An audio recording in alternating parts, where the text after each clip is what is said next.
क्या आपने कभी अपने घर का बजट देखा है? हमारी आमदनी और हमारे खर्चे। हर महीने सैलरी आती है और उसमें से होम लोन्स की ईएमआई, बच्चों की स्कूल फीस और घर का किराया, ये सब पहले ही कट जाता है और ये कहलाते हैं हमारे कमिटेड एक्सपेंसेस। अब एक पल के लिए सोचिए, अगर आपकी कमाई का 60 या 70% हिस्सा सिर्फ इन पुरानी देनदारियों में ही चला जाए तो आप अपने परिवार के भविष्य के लिए क्या बचा पाएंगे? यह सवाल आज मैं इसलिए पूछ रहा हूं क्योंकि जो हाल हमारे आपके घर का है वही हाल हमारे राज्यों का भी है। और इस बात का खुलासा हमारे राज्यों की फाइनेंशियल डायरी में हुआ है, जिसे लिखा है भारत की सर्वोच्च ऑडिट संस्था the controller and auditor general of India यानी सीएजी ने। नमस्कार, मैं परवेश बामल और आप देख रहे हैं स्टोरीज ऑन स्पॉटलाइट। आज स्पॉटलाइट पर हम सीएजी की सबसे नई रिपोर्टों के उन आंकड़ों की बात करेंगे जो हमसे और आपसे सीधे तौर पर जुड़े हैं। सीएजी की रिपोर्ट भारत को दो हिस्सों में बांटती है। एक तरफ रेवेन्यू सरप्लस राज्य हैं, इस लिस्ट को उत्तर प्रदेश लीड कर रहा है। फाइनेंशियल ईयर 23 में 37,263 करोड़ का रेवेन्यू सरप्लस। और दूसरी तरफ है रेवेन्यू डेफिसिट राज्य आंध्र प्रदेश। फाइनेंशियल ईयर 23 में 43,487 करोड़ के रेवेन्यू डेफिसिट के साथ सबसे ऊपर है। लेकिन आज की कहानी सिर्फ सरप्लस या डेफिसिट की नहीं है, कहानी उस सच की है जो इन आंकड़ों के पीछे छिपा है। कहानी है द वेलफेयर पैराडॉक्स की। इसे समझने के लिए पहले हमें राज्यों के खर्च के पैटर्न को समझना होगा। उत्तर प्रदेश का उदाहरण देखिए। फाइनेंशियल ईयर 23 में राज्य का 58.66% रेवेन्यू एक्सपेंडिचर सिर्फ सैलरीज, पेंशन्स और इंटरेस्ट पेमेंट्स में चला गया। और यही नहीं, फिस्कली स्ट्रेस राज्य जैसे कि पंजाब, केरला और हिमाचल प्रदेश में यह बोझ और भी ज्यादा है। 2024-25 के अनुमान बताते हैं कि इन राज्यों के रेवेन्यू रिसीट्स का 70% से भी अधिक हिस्सा कमिटेड खर्चों में खप जाएगा। इसका मतलब समझिए, सरकार जो हर 100 रुपए कमा रही है उसमें से 60 से 70 रुपए पहले ही सैलरीज, पेंशन्स और इंटरेस्ट में खर्च हो चुके हैं। नया स्कूल या अस्पताल सोचने से पहले ही जेब खाली। और यहीं से जन्म होता है द वेलफेयर पैराडॉक्स का, यानी कल्याण का विरोधाभास। पैराडॉक्स यह है कि जिन राज्यों के पास सरप्लस में पैसा है वो भी अपनी जनता के कल्याण पर यानी हेल्थ और एजुकेशन जैसी मूलभूत सुविधाओं पर पर्याप्त खर्च नहीं कर रहे। सबसे बड़ा उदाहरण उत्तर प्रदेश।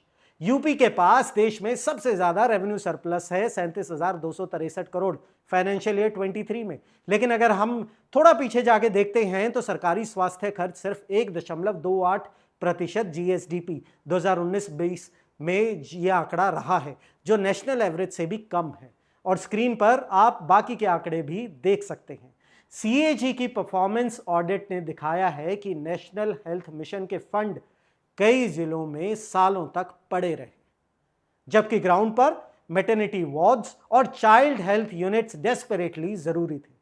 तो यहां एक प्रश्न उठता है कि तिजोरी में हजारों करोड़ रुपए सरप्लस होने का क्या फायदा अगर वो पैसा राज्य के सबसे जरूरतमंद नागरिकों के स्वास्थ्य को ही ना सुधार पाए। और ये सिर्फ कम खर्चे की बात नहीं है। वेलफेयर पैराडॉक्स का दूसरा पहलू है फाइनेंशियल मिसमैनेजमेंट। ओडिशा का उदाहरण देखिए।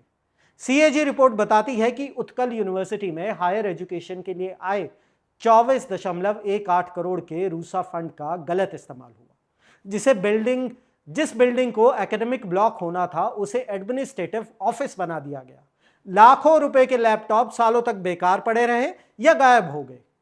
सोचिए, सरप्लस पैसा होने के बावजूद एजुकेशन के लिए आया फंड या तो बर्बाद हो रहा है या मिसयूज हो रहा है। और अगर पैसा हेल्थ और एजुकेशन पर पूरा नहीं खर्च हो रहा तो जा कहां रहा है?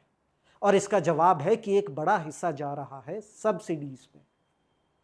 जैसे कि पंजाब में फाइनेंशियल ईयर 24-25 का पावर सब्सिडी बिल 20,200 करोड़ है। इतना कि ये रेवेन्यू रिसीट्स का लगभग 19% है। सोचिए, सिर्फ बिजली सस्ती करने के लिए इतना भारी बोझ जो हेल्थ और एजुकेशन दोनों के बजट को दबा देता है। लेकिन सब्सिडी से भी बड़ा एक और फिस्कल टाइम बॉम्ब है, ओल्ड पेंशन स्कीम। कई राज्यों ने ओपीएस को बहाल कर दिया है। यह पूरी तरह अनफंडेड स्कीम है जिसमें कोई अलग पेंशन फंड नहीं बनाया गया। बोझ सीधा राज्य की तिजोरी पर। सीएजी और आरबीआई दोनों ने चेतावनी दी है कि ओपीएस लंबे समय में राज्यों की वित्तीय स्थिति को असंतुलित कर सकता है। आज कुछ लाख कर्मचारियों की पेंशन देने के लिए कल करोड़ों युवाओं के डेवलपमेंट फंड को निगला जाएगा। और इसमें सबसे बड़ा उदाहरण सीएजी की रिपोर्ट में हिमाचल प्रदेश का दिया गया है। तो इस पूरे एपिसोड में हमने क्या देखा? हमने वेलफेयर पैराडॉक्स को समझा, जहां सरप्लस होने के बावजूद यूपी जैसे राज्य वेलफेयर पर पर्याप्त खर्च नहीं कर रहे। हमने ओडिशा का उदाहरण देखा, जहां एजुकेशन फंड का मिसयूज हुआ। हमने कमिटेड खर्च की असली पकड़ को जाना। यूपी में 58.66% और पंजाब, केरला और हिमाचल प्रदेश जैसे राज्यों में 70% प्लस रेवेन्यू रिसीट्स। हमने पंजाब की 20,200 करोड़ पावर सब्सिडी का बोझ देखा और ओपीएस जैसे फिस्कल खतरे की चेतावनी सुनी। सीएजी की यह रिपोर्ट सिर्फ ऑडिट नहीं, एक चेतावनी है। और यहां एक बड़ा प्रश्न खड़ा होता है कि हम सरकारों से क्या चाहते हैं? शॉर्ट टर्म राहतें या लॉन्ग टर्म राष्ट्र निर्माण? तत्कालिक फायदे या आने वाले पीढ़ियों का भविष्य? क्योंकि आज के फिस्कल डिसीजंस ही तय करेंगे कि 2047 में भारत अपनी आजादी के 100 साल एक आर्थिक महाशक्ति के रूप में मनाएगा या कर्ज और पेंशन बोझ में दबे फाइनेंशियली हॉलो स्टेट्स के रूप में। आपका क्या मानना है? कमेंट सेक्शन में जरूर बताइएगा। जय हिंद। चुनावी वादों का वड़ा पाव, अर्थव्यवस्था का भरता, गर्मा गर्म मुद्दों का चटपटा विश्लेषण, व्यंग का तड़का with a bit of serious discussion. हर हफ्ते special episodes, stories on spotlight with Parvesh Pamil, only on Rapid Leaks YouTube channel.